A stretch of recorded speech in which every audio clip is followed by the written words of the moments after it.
Today I'm talking about something that you're probably not going to want to hear or think about or want to do, but you got to do it anyway if you want to be an artist with some sort of job security. And that is, you kind of have to become a businessman, whether you like it or not. Hi, my name is Luis Escobar. I'm a storyboard artist on The Simpsons. I've been working on The Simpsons for 19 years, and I really just started thinking about this recently, and I've never had to really think about it because I've been out the studio for so long. But really, the reality is that whether you are the reality is that I've been on the show for 19 years, but the average time that an artist is on a TV show or on a feature film is about 2 years. Usually you're kind of like an independent contractor most of the time. Anytime that you are freelancing, you are pretty much an independent contractor, and basically that means that you are a small business working for a bigger business, right? As an artist, as a freelance artist, or as an illustrator, or any kind of anything related to art, you are in a business. Your product is your art, and you're selling your product to somebody or a business or whatever, and that's a business. If you're trading value, your art, for value, money, that's a business transaction.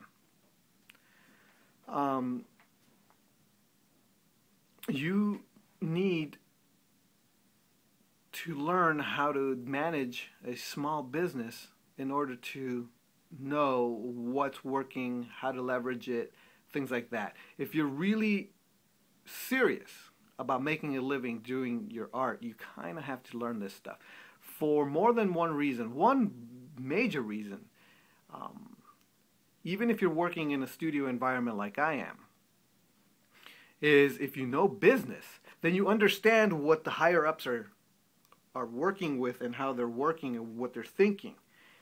If you can understand that and give them that and make yourself a more valuable asset to them as a business, because you have that business mentality anyway, you become more valuable as an artist within the business.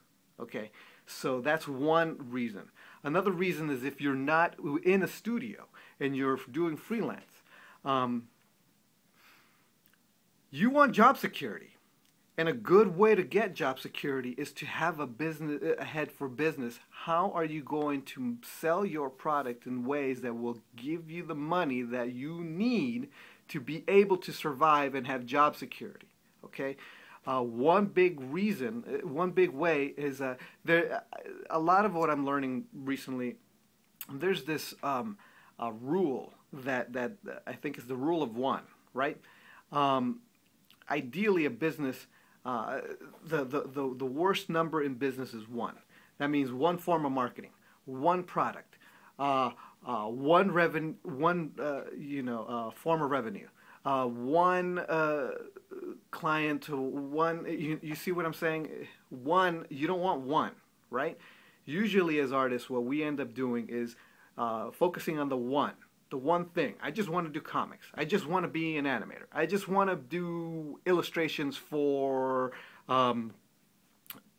fantasy illustrations for Magic the Gathering, or it's just that's one product, and then you're going to survive just doing that one thing. No, that's ridiculous, because when that thing goes away, you're out of work, right?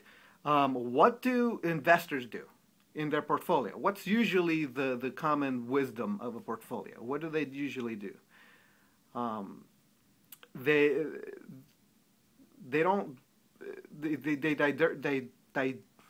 diversify, right? That means that you don't put all your money in one market. You put some money on foreign currencies. You put some money on land, and you put money in oil and all kinds of different things, so that just in case one market fails, you still have these other markets that are still keeping your portfolio safe. Why is it, as artists, okay, that we focus on the one thing and that's it? Why don't we diversify? Right? That's a smart business plan, to diversify your assets, right? So if you do art, then you should, and you do art for a client, you should also do art for yourself and try to create a collector's market for your artwork. And at the same time, you should license your products and your artwork so that it could be on products. And at the same time, you should, I don't know, just find different avenues for your art. You should do comics, and you should do cartoons, and you should do everything. You should do everything. You should try to find a place, posters, and like I said, licensing and freelance and work at a studio and all of that at once, all at once, right?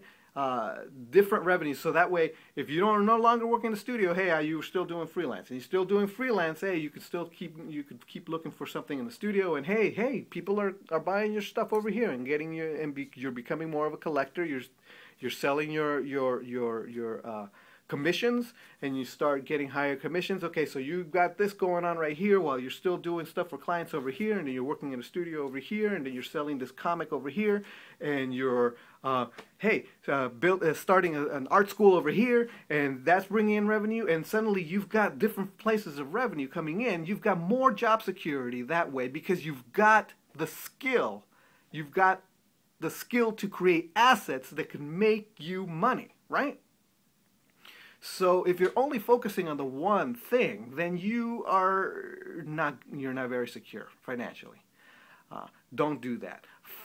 Distribute, diversify the assets, diversify your business, create a business model that will allow you to do that, and learn a little bit of business. Learn how to hire out the stuff. For example, hire a virtual assistant to look up reference so that you can work on the stuff that you need to work on. You see what I'm saying? Like, if you're getting enough revenue, you could actually hire somebody for $150 a month and have them do that for you, and check your email and write your stuff on Twitter and all this other stuff. Just to, send them what you need them to write, and then they'd write for you. Just stuff like that, right? Because you need to be producing a lot of content in a lot of different formats to be able to be a successful business. I hope this gives you something to think about. I've been thinking about talking about this for a while. Please join my newsletter. You'll get a little bit more about this stuff. I'll probably be starting to talk about a little bit more about this stuff in the future. Please leave a comment if you think, if you enjoy or not enjoy this video. Okay, well, thanks very much, and I'll see you next week.